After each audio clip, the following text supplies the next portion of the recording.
Hundreds of our employees have registered for their COVID vaccinations and are receiving them today and tomorrow. The Fishers Health Department extended the opportunity for educators to sign up last week and have been making appointments all week. As we've been advised by medical spokespeople, vaccinations at this time do not end the pandemic, but this will bring a level of safety to our staff that they haven't had since the pandemic began. I'd like to thank the City of Fishers, the Fishers Health Department for their partnership that we enjoy with them on multiple levels, especially the one from which we benefit today. For all of you who have junior high students, the results of the survey as of this morning indicate that 55% of you have completed the survey. Of that number, 86% expressed support for in-person instruction. Despite that, we may not always be able to adhere to the CDC guidelines regarding social distancing and cohorting. We are transitioning to a 3-foot social distancing standard, but even that will be difficult in some circumstances.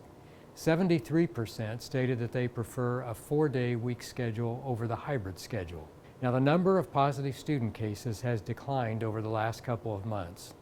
This week, as of this morning, we had 17 possible cases, and that's compared to numbers consistently in the 70s during the month of January.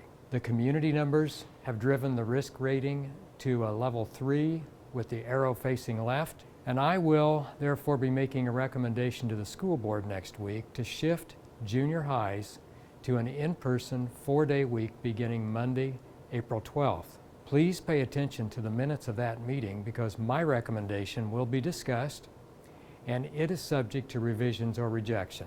Now, though we have sent out reminders, many have not completed the survey. 38% of our families with in-person students have not sent a response, and 64% of our families with virtual students have not submitted a response. I want you to be aware that without a response, we will assign in-person students to an in-person schedule, and virtual students will remain virtual until the end of the semester. Another reminder goes out today, and we will most likely send out another on Monday.